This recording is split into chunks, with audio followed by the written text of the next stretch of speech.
Guess who's back? Bubba G. And Bubba G is teaching Bible basics for all those who want to know, but especially those 10 and under, because you need to learn. In the last video, we took a look at Gideon. Yes, remember? Gideon was hesitant to lead. But God said, Gideon, choosing you go out, you lead the people. So what happened? Gideon defeated the Midianites. Yes, he did. So in this video, we're going to take a look at Samson. But before Samson, we're going to look at some of the other leaders of Israel. So Gideon, after Gideon's death, let's read Judges 8:33. After Gideon's death, the people of Israel were unfaithful to God again and worshiped the Baals. Again, these people worship the Baals. They made Baal of the covenant their God, and no longer serve the Lord their God, who has saved them from all their enemies around them. What is wrong with these people? They were not grateful to the family of Gideon for all the good that he had done for Israel. So these people are still worshiping other gods. After God delivered them and they cried out to God, help God. God helps them, and there they go, back to the dirt. So, in chapter 9, we're going to see Abimelech. God raised up Abimelech, who was Gideon's son. And also, Tola. He raised up Tola. And then after Tola was Jair. After Jair was Jephthah. Yes. Jephthah. Yes.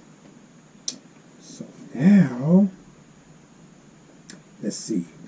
We're going to go to chapter 12, verse 7. Jephthah led Israel for 6 years. Then he died and was buried in his hometown in Gilead.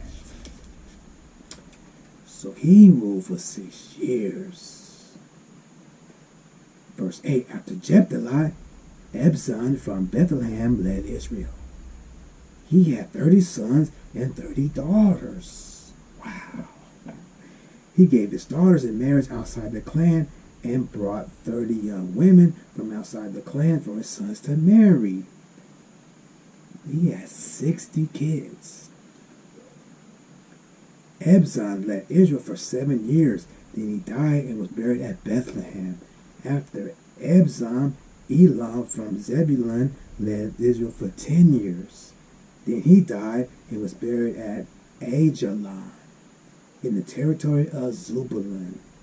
After Elon, Abdon, son of Hillel from Parathon, led Israel. He had 40 sons and 30 grandsons who rode on 70 donkeys. Abdon led Israel for 8 years. Then he died and was buried at Parathon in the territory of Ephraim in the hill country of the Amalekites. Wow. They had a lot of kids, didn't they? Wow. Now, chapter 13, we're going to see the birth of Samson. Verse 1. The Israelites sinned against the Lord again, and he let the Philistines rule them for 40 years. At that time, there was a man named Manoah from the town of Zorah. He was a member of the tribe of Dan. His wife had never been able to have children. The Lord's angel appeared to her and said, "You have never been able to have children, but you will soon be pregnant and have a son. Be sure to not drink any wine or beer, or eat any forbidden food.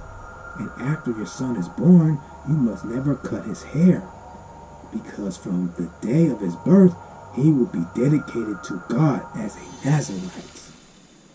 He began to work. He will begin the work of rescuing Israel from the Philistines. So God came to this lady who didn't have no children and said, "You're gonna get pregnant. You're gonna have a son. He's gonna be a Nazarite." You know what it said? You must never cut his hair. Keep that in mind. Verse 6. Then the woman went and told her husband, "A man of God has come to me, and he looked as frightening as the angel of God. I didn't ask him where he came from, and he didn't tell me his name. But he did tell me that I would become pregnant and have a son. He told me not to drink any wine or beer, or eat any forbidden food, because the boy is to be dedicated to God as a Nazarite as long as he lives." Yes. So God came to the woman and said, "You're going to have a son. Do not cut his hair. He will be a Nazarite." Yes. So that's Samson. Samson is born. And Samson, I'm going to break it down a little bit. Samson was born so the Israelites have a leader to fight against the Philistines, because the Philistines was their enemy, remember? So that's what happened. Samson will come against the Philistines and he will get the victory. But the Philistines did not like Samson. So let's read a little bit about what happened with them. We're going to go to chapter 15. Judges 15, verse 9. The Philistines came in and camped at Judah and attacked the town of Leah. The men of Judah asked him, "Why are you attacking us?" They answered, "We came to take Samson prisoner and to treat him as he treated us." So these 3,000 men of Judah went to the cave in the cliff at Etam and said to Samson, "Don't you know that the Philistines are our rulers? Why have you done this to us? What have you done to us?" He answered, "I did to them just as what they did to me." They told him, "We have come here to tie you up, so we can hand you over to them." Samson said, "Give me your word that you won't kill me yourselves." "All right," they said, "we are only going to tie you up and hand you over to them. We won't kill you." So they tied him up with 2 new ropes and brought him back from the cliff. When he got to Leah, the Philistines came running toward him, shouting at him. Suddenly the power of the Lord made him strong. He broke the ropes around his arms and hands as if they were burnt thread. Then he found a jawbone of a donkey that had recently died. He reached down and picked it up and killed 1,000 men with it. So Samson sang, "With the jawbone of a donkey I killed 1,000 men. With the jawbone of a donkey I piled them in piles." Samson is funny. After that, he threw the jawbone away. The place where this happened was named Ramoth Leah.